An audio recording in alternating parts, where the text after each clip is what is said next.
And now I would like to present one to Virginia O'Keeffe, Ginny, my friend.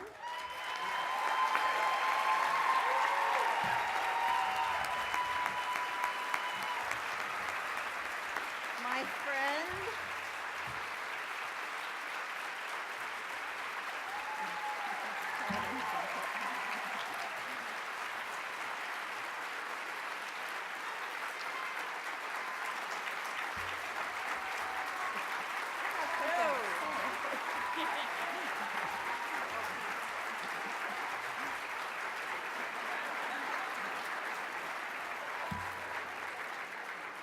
Ginny is my friend, my sponsor, and yes, she was a mean sponsor. And the person who took a vision of a few women and a house with a few people in it and made this come true. I can't even imagine. We could not even imagine what this could have resulted in. Amazing place and amazing woman. Thank you. Thank you.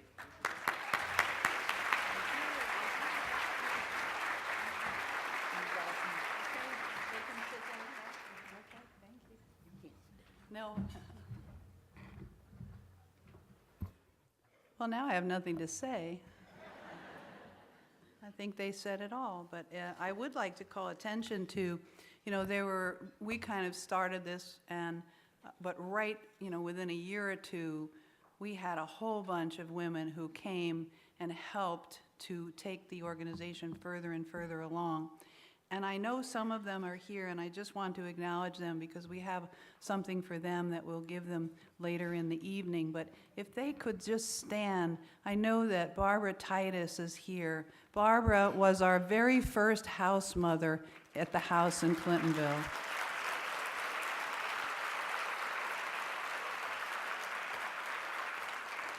And I know Peggy Harmon is here. These were Peggy and a whole bunch of other women came on the board. They became people who just made things happen. Peggy was instrumental for years. And I know Loretta Tyler is here. Again, Loretta, one of the early board members that stayed forever and helped. Is there someone else here that I don't or didn't know who came? There's a ton of them. I mean, there's about 8 to 15 women who really helped take the organization along after we started, so they need a lot of praise. I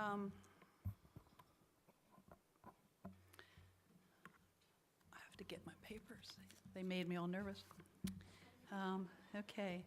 Well, a lot has been said, so I'm just going to kind of pass on along the same lines with a little more. It is astounding to me that the 30 years, I look pretty good, don't I?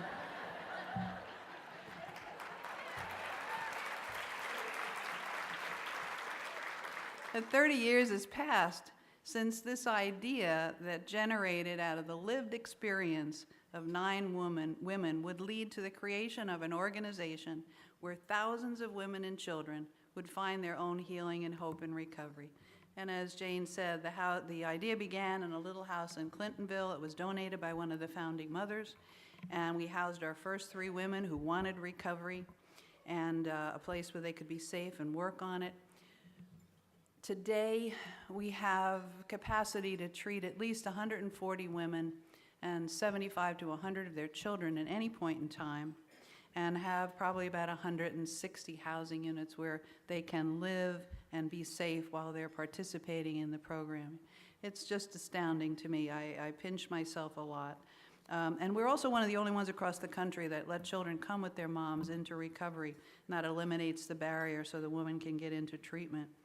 And our model really has evolved. We are recognized at the state and national level for our comprehensive program that is gender competent and trauma informed.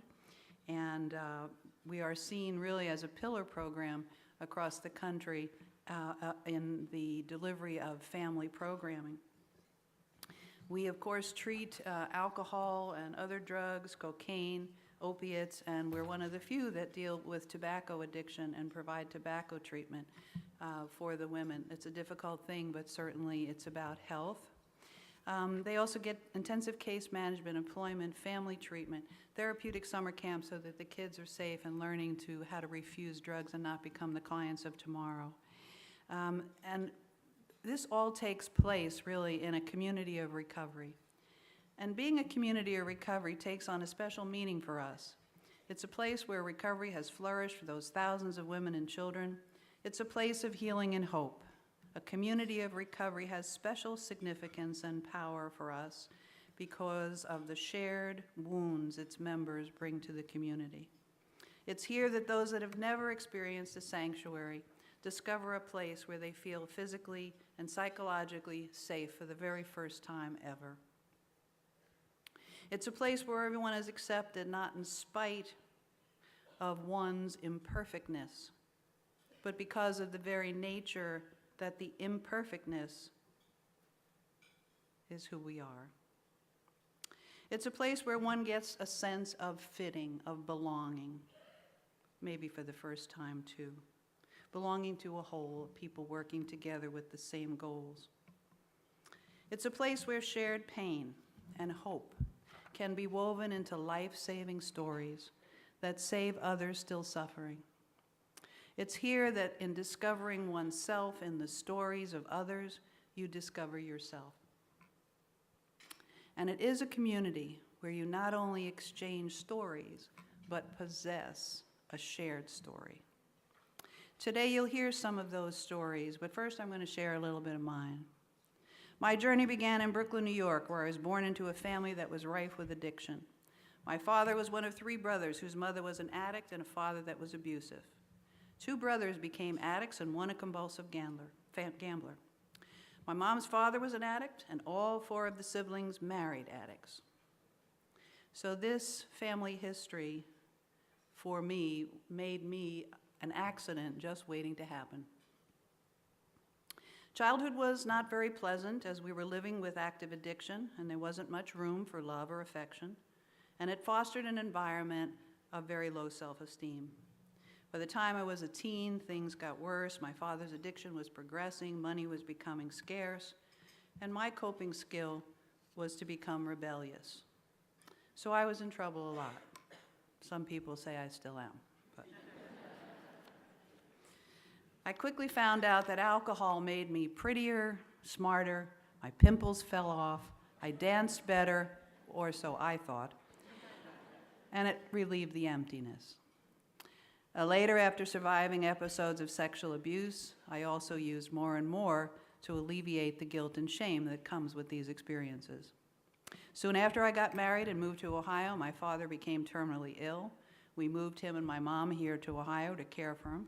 He died 3 months later. My mom moved in, and my disease continued to progress as I increased my use to cope with grief and with my mother, quite frankly, who was having her own issues.